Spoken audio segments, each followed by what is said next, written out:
لیکن وہاں پر نہ ہی فون سگنلز ہیں، ٹیلی فون کے سگنلز آتے ہیں، فیسلٹیز نہ ہی کوئی فیسلٹیز ہیں. اب گاڑی دیکھیں نا کہ جس کے اندر 7 لوگوں کے بٹھانے کی کیپیسٹی تھی، 14 لوگ اس کے اندر بیٹھے ہیں، اسی کی وجہ سے اس کا ایک ایکسیڈنٹ ڈرائیور تھا. ٹوٹل ملا کے 15. اوور لوڈنگ کی وجہ سے، اوور سپیڈنگ کی وجہ سے یہ واقعہ پیش آیا ہے. اس کا اچھا بیک گراؤنڈ میں بتاتی چلوں تو جو آپ نے بتایا کہ 8 افراد جو ہیں وہ جاں بحق ہوئے ہیں، وہ تمام کے تمام ان کا تعلق ایک ہی خاندان سے ہے اور وہ لاہور سے بتایا جا رہا ہے، اور ان میں 2 سگے بھائی بھی ہیں. لاہور سے یہ سارے کزنز ہوتا ہے نا کہ انجوائمنٹ کے لیے سارے چلتے ہیں.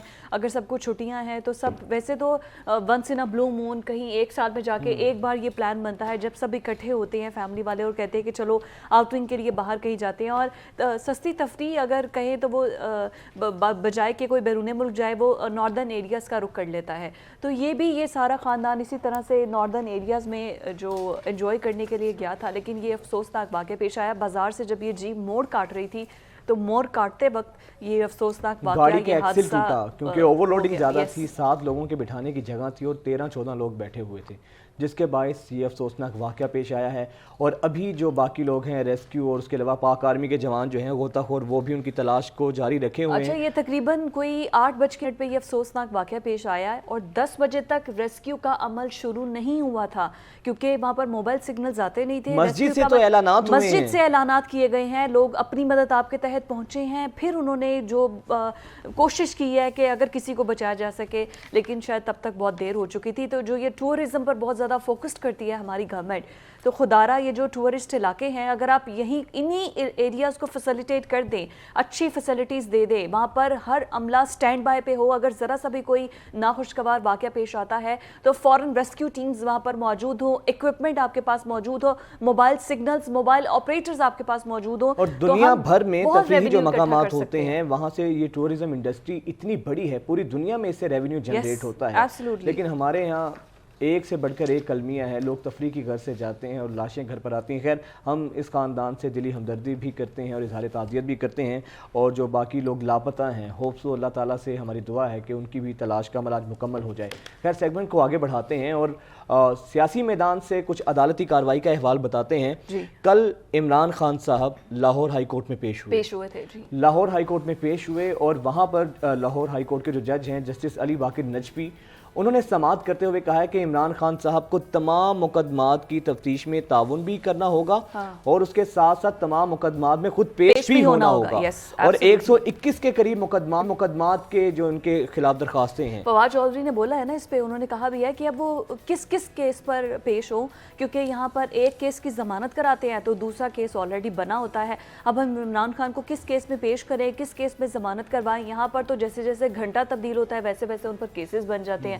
اچھا، ان کی بات یہ بھی ٹھیک ہے کہ مطلب واقعی ایک عمران خان ہے، اگر کہاں پیش ہو سکتے ہیں، کہاں پیش ہوں. لیکن عدالت کا اگر حکم ہے اور عدالت نے کہا ہے کہ اگر آپ پیش نہیں ہونا چاہتے تو نکات کے لاجکس دیں نا اس پر، تاکہ وہ پیش نہ ہو یا نہ ہو سکے، اس کے نکات آپ پیش کریں، پھر ہم دیکھیں گے. لیکن مجھے اس سے یاد پڑتا ہے نواز شریف صاحب جب وزیر اعظم تھے اور ان کے پیناما کیسز چل رہے تھے تو روزانہ نواز شریف عدالت میں پیش ہوتے تھے. روزانہ کی بنیاد پہ پیناما کی سماعت تھی نا، روزانہ کی بنیاد پر سماعت تھی اور روزانہ وہ عدالت میں پیش ہوتے تھے.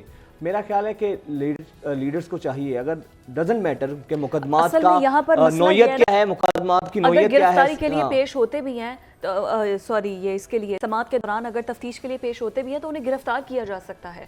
یہ اس چیز کی شیورٹی نہیں ہے. پہلے پھر وہ ضمانت قبل از گرفتاری کروائیں گے، پھر اس کے بعد عدالت میں پیش ہوں گے. دیکھیں وہ تو بعد کی بات ہے، لیکن خود سے مفروضوں پر ہم یہ سوچ لیں ہائپوتھیٹیکلی کہ شاید ہم گرفتار ہو جائیں اور پیش نہ ہو، یہ بھی مناسب ہے.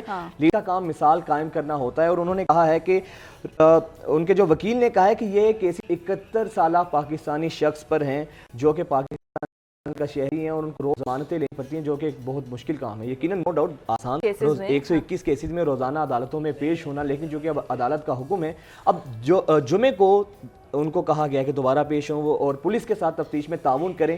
اب یہ بھی سوال ہے کہ کیا خان صاحب ان پر تمام تر جو عدالت کے احکامات ہیں ان پر عمل کرتے ہیں، شامل تفتیش ہوتے ہیں، پولیس کے ساتھ تعاون کرتے ہیں. یہ بھی ایک کوسچن مارک ہے. کیسے پولیس کے ساتھ تعاون کرنے کے لیے انہیں تیار ہونا بھی چاہیے ہے. لیکن پہلے تو ایک بہت بڑا مسئلہ یہ تھا کہ ان کے سیکیورٹی کا ایشو تھا. اس وجہ سے کہا جاتا تھا کہ عمران خان عدالت میں پیش نہیں ہو سکتے کیونکہ سیکیورٹی کا بہت زیادہ ایشو ہے. پھر پتہ ہے جوڈیشل کمپلیکس میں انہیں کہا گیا تھا کہ عدلیہ سے ریکویسٹ ہے کہ وہ جوڈیشل کمپلیکس میں آ کے عدالتیں لگا لیں, لیکن ہوا یہ کہ فی الحال ایسا ابھی فی الحال یہی کہا گیا ہے کہ عمران خان نے ہائی کورٹ میں پیش ہونا ہے اور اس کے بعد اپنی جو جتنے بھی مقدمات ہیں اس میں خود بھی آنا, تفتیش کے عمل کو بھی آگے بڑھاتے ہوئے خود پیش ہونا ہے. ہمارے گیسٹ کی طرف چلتے ہیں, انیک ناجی صاحب ہمارے ساتھ موجود ہیں, ان سے گفتگو کرتے ہیں اس وقت جو صورتحال ہے پولیٹیکل سچویشن. سر بہت شکریہ, ویلکم ٹو نیوز مارننگ.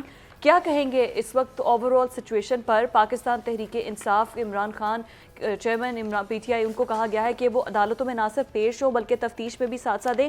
اب 121 مقدمات ہیں اور تقریباً آدھے سے زیادہ تو سیاسی نوعیت کے مقدمات ہیں. کس کس کیس میں وہ پیش ہوں گے, کس کس سے ضمانتیں کروائیں گے؟ یہ طرز عمل حکومت کی جانب سے اور پی ٹی آئی کی جانب سے ٹھیک سمجھتے ہیں آپ؟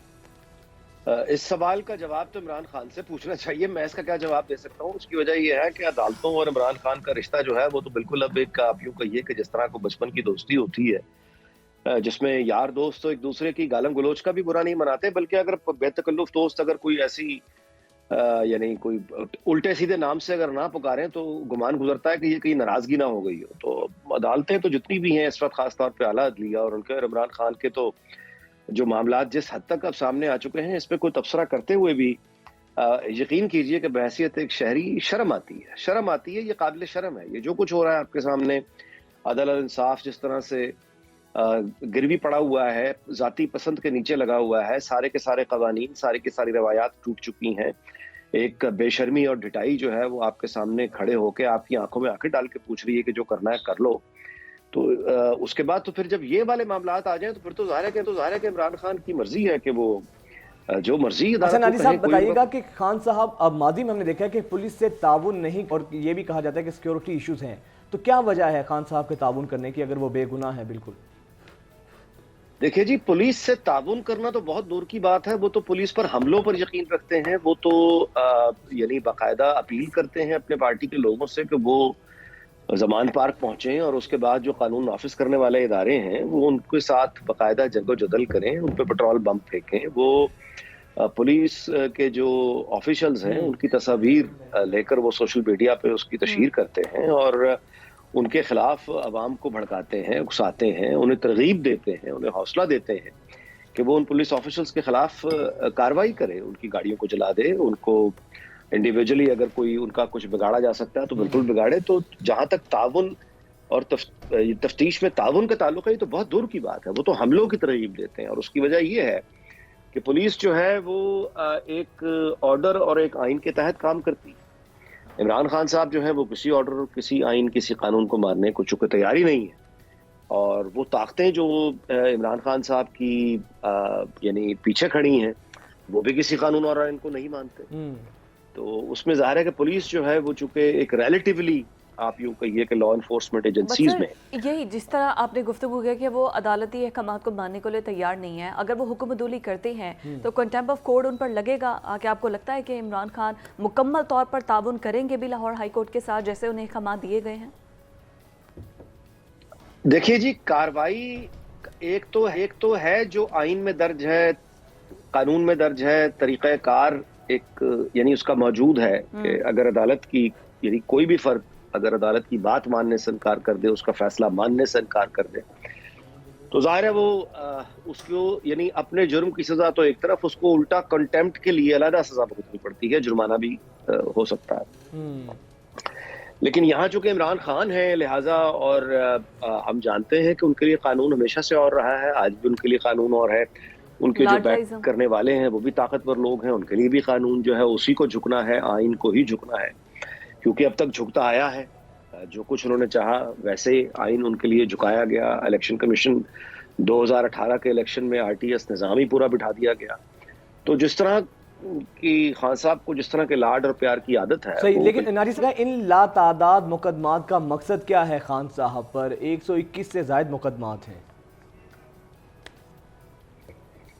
دیکھیے بات یہ ہے کہ اگر تو آپ نے قانون کی عملداری ہوتی تو ایک ہی مقدمہ بہت ہے.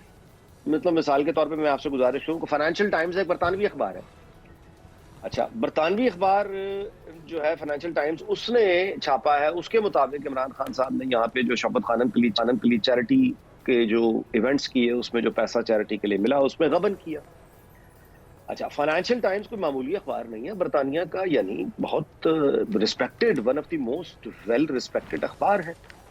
عمران خان سے بہتر دوسرا کوئی جانتا بھی نہیں کہ وہ، یعنی برطانیہ میں اگر آپ، کیونکہ یہاں تو رول آف لا ہے، پاکستان میں نہیں ہے، لیکن برطانیہ میں تو ہے.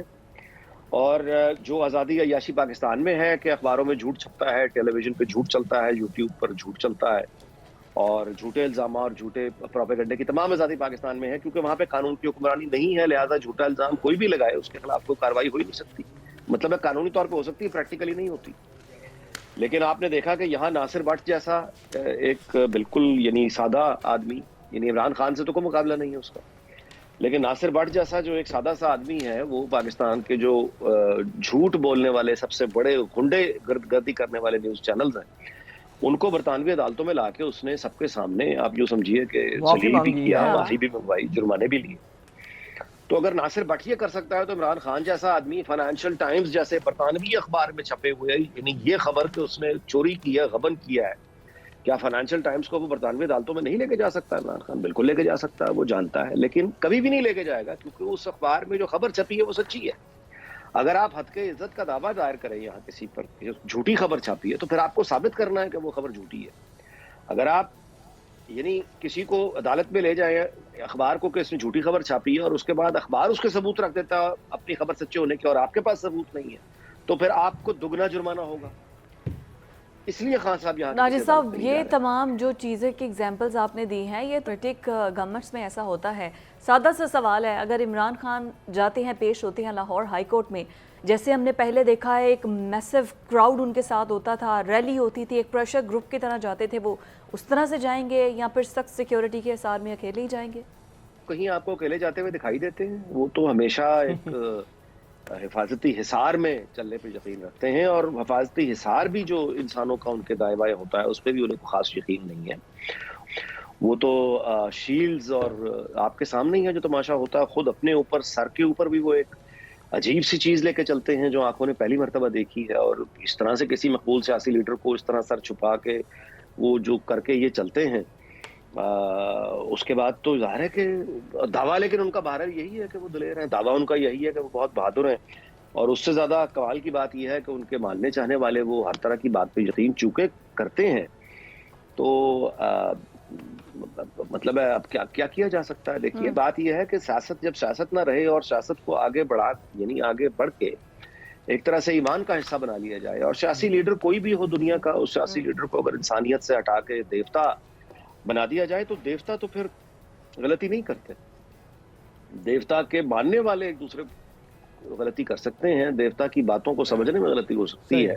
جو آدمی دیوتا کی یعنی جھوٹی خدائی پر سوال اٹھائے، وہ آدمی ضرور قابل مذمت ہوتا ہے یا سزا کا حقدار ہوتا ہے. دیوتاؤں کی تو دنیا میں پھر آپ کو پتا ہے اس طرح کا معاملہ جو ہے وہ الاؤ نہیں کیا جاتا. بد نصیبی سے ہمارے موجودہ جو اس وقت صورتحال ہے، اس میں نفرت اور تقسیم اور ضد اور انا اور اپنا اپنا تکبر وہ اس انتہاؤں کو پہنچا ہوا ہے کہ اس میں ظاہر ہے کہ کسی ایک کو گرنا، ٹھیک ہے ناجی صاحب، یہ باتیں ساری اپنی جگہ ٹھیک ہے، لیکن اس میں تو کوئی جھوٹ یا دو رائے نہیں. صاحب پر اس سے پہلے بھی حملہ ہوا ہے اور اب بھی ان کی جان کو خطرہ ہے. کیا آپ نہیں سمجھتے کہ خان صاحب کی جان کو خطرہ تو ہے؟ میں آپ سے گزارش کر چکا ہوں کہ کس کی جان کو خطرہ نہیں ہے. بات یہ ہے کہ اگر آپ کو جان پیاری ہے تو کس نے کہا ہے کہ آپ سیاست میں آئیں؟ کس نے کہا ہے پبلک لائف میں آئیں؟ اگر آپ کو اپنی زندگی سے اتنا پیار ہے کہ آپ یعنی آپ نے اس فوبیا میں اپنی پوری پارٹی اور پورے ملک کو آپ نے انوالو کر رکھا ہے، تو بھائی یہ کوئی ایسا کوئی یعنی آپ کا دین اسلام یا آپ کا ملک کا آئین پاکستان کا آپ پر کوئی پابندی نہیں لگاتا کہ آپ کو لازمی سیاست کرنی ہے، آپ کو لازمی ایک سیاسی پارٹی کا لیڈر بننا ہے. ایسی کوئی یہ فرض نہیں ہے. اگر آپ نے یہ کام کرنا ہے تو ظاہر ہے کہ جس طرح کے حالات ہوں گے، جس معاشرے میں آپ نے سیاست کرنی ہے، آپ نے اسی میں مطلب اب ظاہر ہے کہ چونکہ اوور آل ایک میں نے آپ کو بتایا ہے کہ لا اینڈ آرڈر کسی کے لیے بھی کون سیف ہے. مجھے یہ بتائیے، ابھی خانے وال میں ایک بچہ 11 سال کا جس کے ساتھ ایک قاری نے مدرسے میں اس کے ساتھ ظلم کیا, اس کے ساتھ زیادتی کی, طالب علموں نے اس کے ساتھ زیادتی کی, وہ بیچارہ پتہ نہیں کس حال میں ہے. تو اس کے علاوہ جو بچے باہر آپ کہیے کوڑے سے اپنا رزق تلاش کرتے ہیں, وہ لوگ جن کے پاس سونے کی جگہ نہیں ہوتی, وہ غریب جن کی طرف کسی کی توجہ نہیں ہے, نہ ہی وہ ہماری دلچسپی کا موضوع ہے, تو وہ 12-13 سال کے بچے جو سڑکوں پہ پوری رات خدا کے حوالے ہوتے ہیں, ان کے پاس جانے کے لیے گھر کوئی نہیں ہوتا. بچیاں ہیں ایسی جن کے پاس, لوگ بزرگ لوگ ہیں جن کے پاس جانے کے لیے رات کو کوئی جگہ نہیں ہے, سڑکوں پہ وہ سوتے ہیں. تو خان صاحب یعنی ان کی جان کیا کم قیمتی ہے, کیا انہیں اپنی زندگی کا خطرہ نہیں ہوتا؟ خان صاحب تو ایسے لوگوں کی زندگی بہتر کرنے آئے تھے نا. تو ایک آدمی جس کے سامنے پاکستان جیسے چیلنجز موجود ہیں, یہ بزدل آدمی کا کام نہیں ہے. اگر جان اتنی پیاری ہے تو پھر گھر بیٹھے ختم کریں کہانی. بہت شکریہ انیک ناجی صاحب آپ کے وقت کا, اور یقیناً اس میں کوئی ہے خان صاحب کی جان کو خطرہ تو ہے, لیکن خطرات ہوں اور آپ سیاست میں جب آئے ہیں تو ان تمام چیزوں کو بھی مد نظر رکھنا ہوتا ہے. بے نظیر صاحبہ پر مطلب میں کہتا ہوں وہ بہادری کا استعارہ تھی کہ ان کے اوپر حملہ ہوا, خودکش حملہ ہوا, کتنے لوگ شہید ہوئے, اور اس کے باوجود ان کو منع کیا گیا سیکیورٹی تھریٹس کے باوجود وہ عوام میں نہ آئیں, اس کے باوجود بھی وہ عوام میں آئی, بہادری کا مظاہرہ کیا, اور پھر دہشت گردی کا نشانہ بھی بنی. یقیناً عوامی لیڈرز ایسے ہی ہوتے ہیں, اور اس کے بعد پھر ان کو شہادت بھی نصیب ہوئی. تو لیڈرز جو ہوتے ہیں ان کو یہ خطرات لاحق ہوتے ہیں. ہمارے بے شمار سیاستدان ایسے ہیں پاکستان کے جن پر اٹیکس ہوتے رہے ہیں. ہاں یہ چیز ضروری ہے کہ سیکیورٹی کو ان کی میک شور کرنا بھی ریاست کی ذمہ داری میں آتا ہے. اس سے آپ یہ کہہ کر بری الذمہ نہیں ہو سکتے کہ اگر آپ سیاست میں ہیں ان چیزوں کو سامنے رکھیں. ٹھیک ہے خان صاحب بھی ان چیزوں کا خیال کرتے ہوں گے, لیکن عمران خان صاحب یا کوئی بھی ایسا سیاسی لیڈر ہے, اس کو حکمرانوں کا حق بنتا ہے, فرض ہے ان کا کہ وہ ان کو سیکیورٹی دیں, ان کی جان و مال کی حفاظت کریں. تحفظ کرنا ریاست کی ذمہ داری ہے. اٹس اے بہت فیئر روڈ نا, آپ کو ریاست کی بھی ذمہ داری عائد ہوتی ہے, پلس آپ کا پرسنلی خود بھی اگر آپ سیاست میں آئے ہیں تو پھر آپ کو یہ تھریٹس اور اس طرح کی چیزوں کا سامنا کرنا پڑے گا. اس کے لیے پھر دلیر ہونا پڑے گا حقیقی معنوں میں, صرف لفظی معنوں میں نہیں. خیر اینی ویز ہمیں جانا ہے بریک پر, بریک کے بعد دوبارہ حاضر ہوتے ہیں. Stay with us.